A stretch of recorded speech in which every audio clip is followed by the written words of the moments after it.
എടോ ഈ മഴക്കെടുതിക്ക് ശേഷം ആദ്യമായിട്ട് നടത്തുന്ന ദുരിതാശ്വാസ ചടങ്ങാണ്.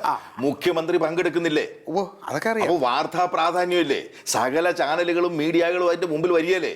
അവരിത് മീഡിയയിലൂടെ പുറത്തു കൊണ്ടുവരികയല്ലേ? അത് വരും. അപ്പൊ അങ്ങ് വരുമ്പോ ആർക്കാ അതിന്റെ നേട്ടം? നമുക്ക് വല്ല നേട്ടമുണ്ടോ? നമ്മുടെ സാന്നിധ്യം ഉണ്ടോ അവിടെ? അതില്ല.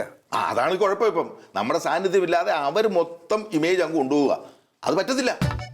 അതിനെന്താ ചെയ്യേണ്ടത്? എന്താ എടോ നമ്മൾ ഇടപെടണം.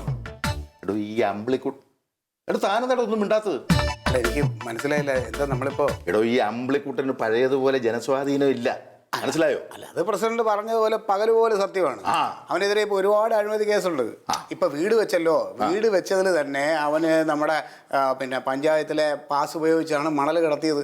അതിന്റെ പിന്നിൽ പഞ്ചായത്തിന്റെ പല കാര്യങ്ങളിലുള്ള പൈസ അടിച്ച് മാറ്റിയിട്ടാണ് ചെയ്തേക്കുന്നത്. പിന്നെ പോരാത്തതിന് ആട് മാട് കോഴി വീൽ ചെയർ ഇതെല്ലാം കൊടുത്തില്ലേ? ഇതിലെല്ലാം നല്ല അഴിമതി നടത്തിയിട്ടുണ്ട്.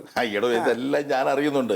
ഡൽഹി ഞാൻ ഇരുന്നാലും ഇവിടുത്തെ കാര്യങ്ങൾ ഞാൻ അന്വേഷിക്കുന്നുണ്ടെന്ന് എനിക്ക് മനസ്സിലായല്ലോ. ഇതെല്ലാം ഞാൻ അറിഞ്ഞ കാര്യങ്ങളാണ്. അതുകൊണ്ടാണ് ഞാൻ പറഞ്ഞത് ഇതിന്റെ ശോഭ കെടുത്തണം, ഈ ചടങ്ങിന്റെ ശോഭ കെടുത്തണം. അതെങ്ങനെ? ഇവൻ അതിൽ പങ്കെടുക്കരുത്. അതിനെന്താണ് വഴി?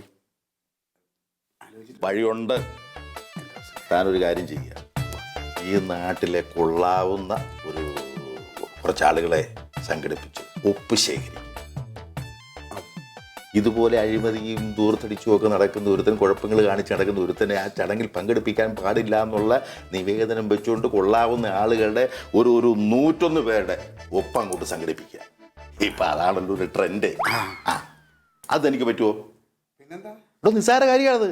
ഞാൻ ചെയ്യാം. അങ്ങനെയാണെങ്കിൽ അവൻ ആ ചടങ്ങിൽ പങ്കെടുക്കണമെങ്കിൽ കാണണമല്ലോ. അതാണ് അതിൻ്റെ ഒരു വഴി. പ്രസിഡന്റിന്റെ ഈ ബുദ്ധി, ഈ ചിന്തയൊന്നും എനിക്ക് കിട്ടുന്നില്ല എന്നുള്ളതാണ്. കിട്ടൂടോ, താനൊന്ന് ആഞ്ഞു പിടിച്ചാൽ മതി, കിട്ടും. പിന്നെ ഈ നിവേദനം ഒപ്പിട്ട് മേടിച്ചിട്ട് എന്താ ചെയ്യേണ്ടതെന്ന് അറിയാവോ? അത് പിന്നെ അതും കഷത്തിൽ വെച്ചോണ്ട് നടന്നാൽ പോരാ. ഒന്ന് മുഖ്യമന്ത്രിക്ക് കൊടുക്കണം, ഒന്ന് വകുപ്പ് മന്ത്രിക്ക് കൊടുക്കണം. എന്നിട്ട് അവര് തീരുമാനിക്കട്ടെ ഈ ചടങ്ങിൽ പങ്കെടുക്കണോ വേണ്ടോ എന്ന്. അങ്ങനെ വരുമ്പോ അവര് പങ്കെടുക്കുന്നില്ലെങ്കിൽ ഇവനെ ഒഴിവാക്കിയല്ലേ പറ്റുള്ളൂ. പറഞ്ഞു മനസ്സിലായി? എന്തായാലും കൊള്ളാം. ഇവൻ എങ്ങനെയെങ്കിലും ഒഴിവാക്കണം. ഇവൻ ആ വേദിയിൽ ഇരിക്കരുത്. അത് എൻ്റെ കൂടെ ഒരു വാശിയാണ്. അപ്പൊ അതിന് വേണ്ടി താമസിക്കേണ്ട, അതിന് വേണ്ട കാര്യങ്ങൾ എന്താണെന്ന് വെച്ചാൽ ചെയ്തു. ആയിക്കോട്ടെ, ഞാൻ ചെയ്തോളാം. പിന്നെ ഒപ്പ് ശേഖരിക്കുന്നത് പ്രത്യേകം ശ്രദ്ധിക്കണം. നാട്ടിൽ കൊള്ളാവുന്നവരായിരിക്കണം.